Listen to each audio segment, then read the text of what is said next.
All right, we're at the Evansville Wartime Museum today with Dennice Newberry. Mr. Newberry, would you give us your full name and when you were born? Dennice Newberry II, born 1928. And can you tell us where you were born and where you grew up? Davis County, Kentucky, Ohio, Michigan. We moved a lot. Okay. And how many brothers and sisters did you have? One brother. Okay. Tell us about where you went to school. I went to 6 schools in 12 years. Wow. And which school did you graduate from? Chillicothe High School, Chillicothe, Ohio. Okay. So then, after you got out of high school, tell us what happened. Well, Uncle Sam called. In those days, when you turned 18, whether you were still in school or not, you left. And I left.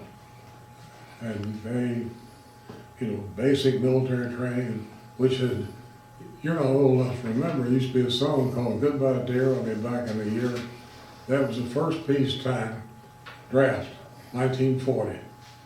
And if you were between 21 and 35, single, no children, you went in for 12 months. And so that song, Goodbye Dear, I'll Be Back in a Year, I'm in the Army now. It's very popular in 1940. I've heard the song, yeah. So then you went, where did you go for your basic training? Fort Knox. Okay. And then from there? Fort Jackson, South Carolina. Gotcha. And what were they training you? What?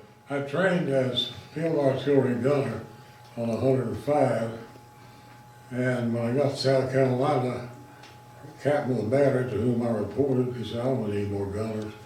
He said, I need a radio operator. Can you operate a radio? I said, oh no. He said, I'm going to send you to radio school. I said, okay. So I went to radio school 2 days. I don't know what it did for my doctor. But then I went on a shipment to Fort Bragg. And I went to Fort Bragg and did a lot of other things. I played football.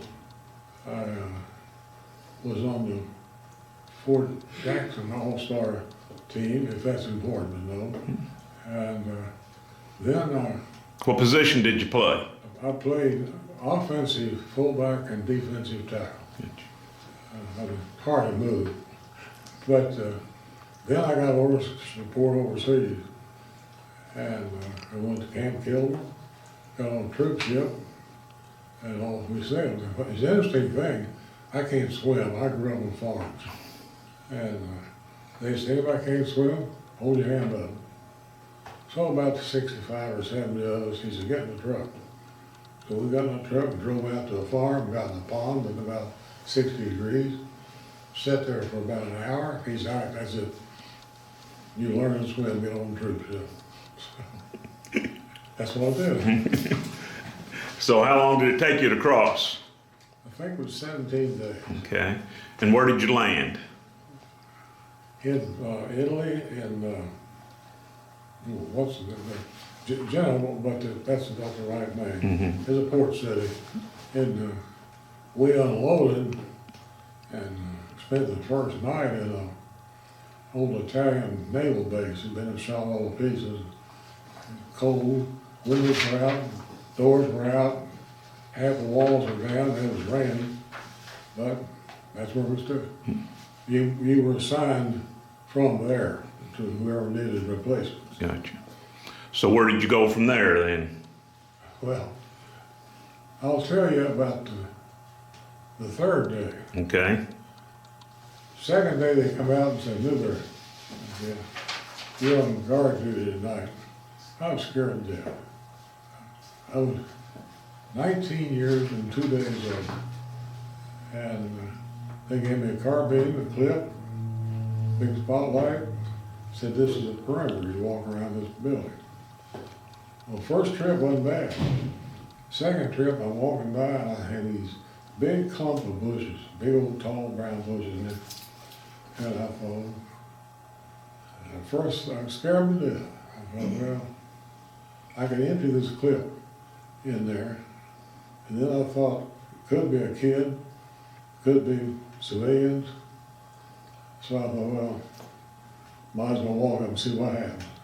Just as I walked in, this big old yellow dog, but that high, I walked out, grinning at me, and boy, I grinned at him. I guarantee you. That's the happiest dog I ever saw. Yeah, I bet so. I moved from there at 88th Infantry. We were up on the line and went to Cannon Company, 349. And we stayed there until after the war. We came to Aritzia, little town, just waiting around. So then, you were there when the war ended? No, I was en route. But what we did, Germans kept fighting for a while in Italy. Uh-huh. And we were in the mountains, and the only way you could get anything up was with mules. And you'd take ammo and food and what have you, and then take badly wounded and bodies out at night. And then there was a political thing with Yugoslavia didn't have a seaport, and they wanted to occupy Trieste, which is an Italian seaport. And they moved some troops in, and we moved in, British moved in, and we were at each other, and they had some games they played. One of them was they put a 1/4-inch steel cable up, the same height as a windshield down on a Jeep or a 3/4 ton. And we put up, you've seen the steel fence posts, how they look. We put one on a bumper and everything. And if you heard a twang, you knew you were all right. We had some guys never heard it. Oh, wow. It was not a pleasant time, Yeah, sure. but we then came home. That was the rest of it, you know. So did you stay in occupation for a while before coming home? We did. We stayed, I think 3 or 4 months, maybe 5. And how was the attitude of the people there after Well, the end of the war and you're in occupation? the thing that stays with me is the kids. They used to have a little litany they would sing. Mama, Daddy, Caboose, I really not really tired, no. Brother, and Sabando. And what they said in English was, Mother and Dad are dead, my sister's a whore, and my brother's not here. And they begged. We gave them half our rations regularly. Sure. And, you know, it's hard for me today to pass a hungry kid. Yeah. It's just, kids don't know how to bear that. Yeah, sure. But that's the way it was. I had a really good friend, Bob Lambert. Bob and I caddied together before the war at the country club. He was older, so he went in first. Now, I don't know if you know the 2nd Ranger Battalion or not. Have you heard of Pointe du Hoc? Yep, I've been there. Okay. 2nd Rangers were brought in on midnight on the 5th of June to get to the top. There were supposed to be 4 big guns, 105. And Bob said when they got to the top of the 300 to start, there's 150 of them left. And the guns were gone. So one officer we had left said, we gotta find them, we just got to. So we spread out, found them, threw thermite grenade down the barrel, and then the captain said, they're getting the heck kicked out of them on the beach. And Bob said, we were halfway. Germans were here, and the beach was here, so we're gonna help them. So Bob said, we'll run down the hill. And Bob was behind a disabled tank, one of our tanks. And he stepped up behind it and a sniper shot him through there. They took him to the hospital that night in England, and this doctor told him, he said, can you talk? He said, I'm talking to you. He said, it ain't possible. He said, you got a hole here and a hole here. It should have hit your larynx your spine, your jugular. There's a dozen things that should have hit. And he said, you will not be standing. Put a Band-Aid on him and back in combat. Oh my, wow. You ever heard of bouncing Betty? Mm-hmm. He got hit by bouncing Betty. If you're within 5 feet, you're dead. But if you're further out, the steel balls didn't hurt you that bad. He got hit the second time with that. And then he went back to the Rangers, and I guess it was the third day or fourth, and he hit in the patrol. And he said the first thing he could remember was somebody yelling, "Is anybody alive? I'm bleeding to death." And Lambert said, "I'm alive, but I can't see." And so he said, "I'm gonna keep yelling, and you keep coming." And so Bob said, I finally got over there. When I got close, he said, "You're right, can you use your arm?" And Bob said, "I don't know, I don't feel it." He said, "That's almost off." So Bob and he took his belt and put a trigger around his leg up high. And then he said, "You gotta have something around your arm." They put one on Bob's arm, and he got through, but when he got discharged, we roomed together at Ohio University after the war. And he said he went in this room, this major was sitting there, and he said, "Lambert?" He said, "Yes, sir." He said, "You get 50% disability for losing an arm. You get 10% more for being left-handed. You get 20% more for optical impairment." And so Bob said, being a country boy, I said, "I wasn't left-handed, Major." He said, the Major said, "Listen to me very carefully." He said, "You get 10% more." You're left-handed. He said, "Oh, yes, sir." He said, "Everybody went through got the additional 10% if they have arm." And Bob and I roomed together, and they're all gone. Everybody's gone. 98, there's not many of us left. Yeah, no, you're right. Now, when you got shipped back home, and that was in 46? Yeah, I got shipped back in a Navy cruiser. Okay. They called down at, what the hell was that port? Anyhow, where we were, and said, "We got room on this cruiser, Trieste, for 50 men. So we'll take 50 of you, and we're leaving tomorrow, day after tomorrow." So they called my name, and we took a train up to Trieste, and reported into that cruiser, and the officer said that be here at 10 o'clock in the morning. And they, "You're on your own until then." So we took our time. I guess one of the stories I can tell you is, and you can always cut it out. I was sitting there at this place of libation, and big old sergeant come in, bigger than me. He'd had a couple. He sat down, and the Scot came in. The British had sent the Scot Guards into Trieste. He sat down across the way, about near that wall. Had his kill, and his knife, and all that stuff.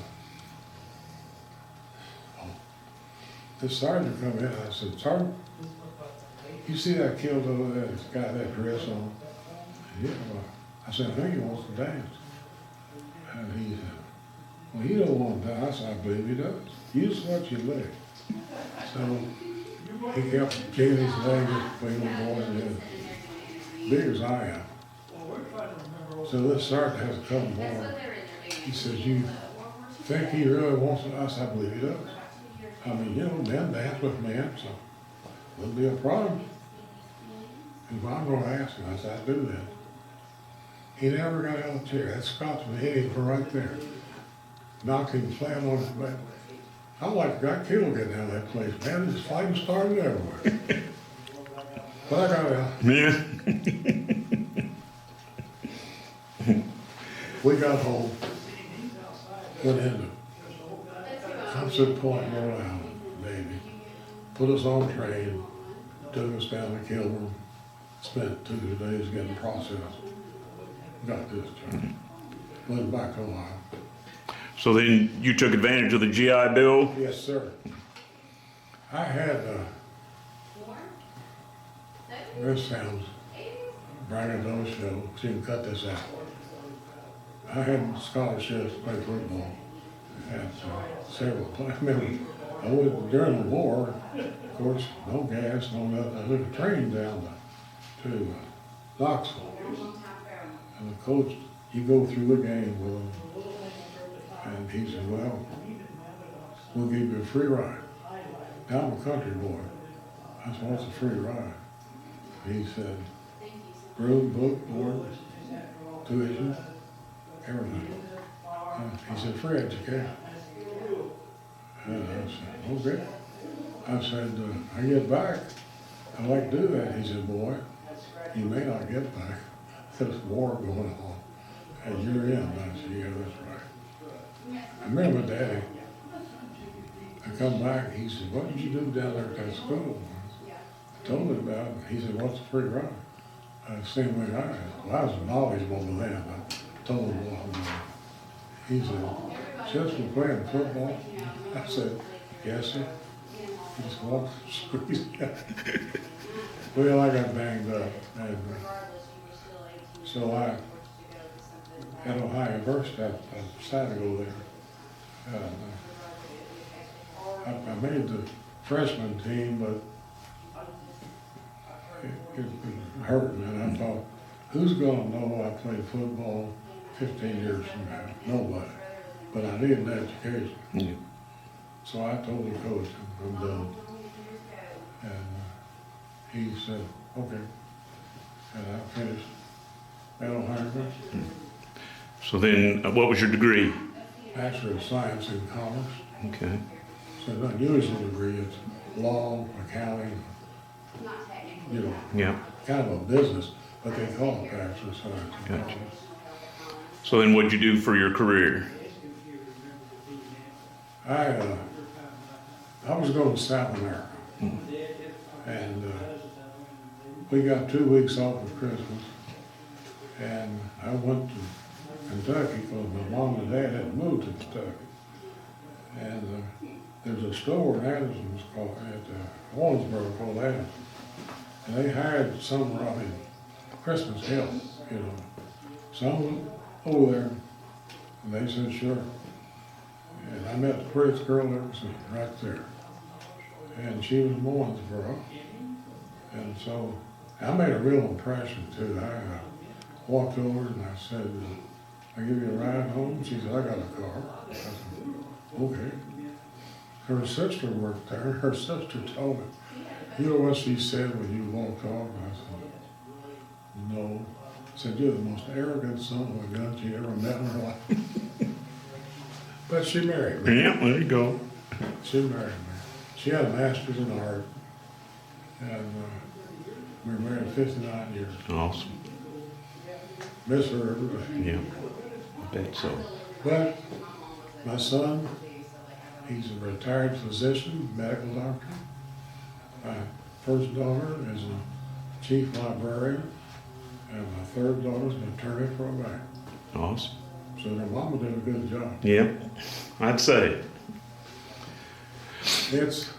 And I retired in 85.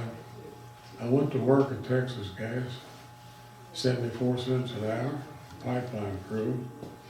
I retired in 85. I was president and CEO of Texas Gas. Awesome. And we had a lot of things going on those days. But since I've been looking. Well, is there anything else you'd like to tell us? Let me ask you this. If, you lived through a lot of things, the Great Depression and World War II. If you could give advice to young people today, is there anything you would tell them about life? Just a couple of things. One, to me, there's an absolute lack of parental, scholarly, and religious leadership. There's no discipline. These young people anticipate that somebody will take care of them, and that bothers me. You got to do your own work. You just got to.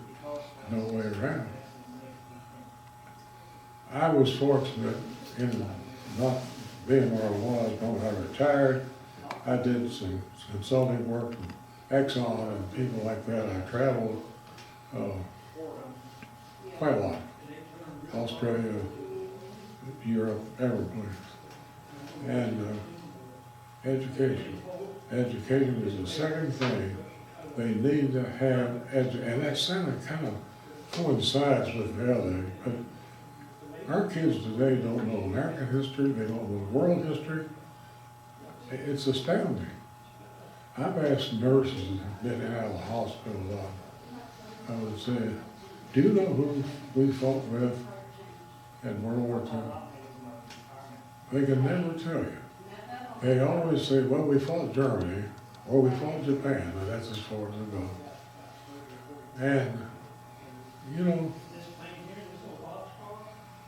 there were 16 million American men between 1940 and 1946 who stood up and put it all on the line. I don't know if you've seen statistics, they vary, I've seen them everywhere. But roughly between 1.75 and 2 million were killed in action. There's another over 1 million missing in action. And there's about twice the number killed, wounded in action. And the worst wounds are the ones you don't get bandaged for. The ones where they come see you at night. And I've been fortunate. Once in a while something happens and you can't quite cope with it. But people never think about those guys. And all my close friends are dead. Not only age, but Lambert was shot to pieces and he didn't live long. I could go on down the list of people. And it just, one of the things, you cut this out, I don't care. A friend of mine, he was older. I went to see him one day and he said, you ever had stuff worry you that you can't quit worrying about? I said, yeah. He said, what do you do? I said, quit worrying about it. So if you can, I said, you try. He said, you know what I remember? And I said, John, I probably don't want to know. He said, well, he said, I was the second wave on D-Day on Omaha. And he said, I was the first one off my LST. And said, I stepped out in the blood over my knee. And said, I waded blood 25 feet to get. And he said, I keep seeing that blood. You can cut that out. I don't care. No, that's important for people to understand. He died not too long after that. But that's the kind of stuff you can't identify. That's why for the church I told him I'm one of the yellow dog. Right. Well, we appreciate you taking time today to share your story and your experiences with us, Mr. Newberry, and just can't thank you enough for your service to this nation. I thank you for your time, sir. Thank you.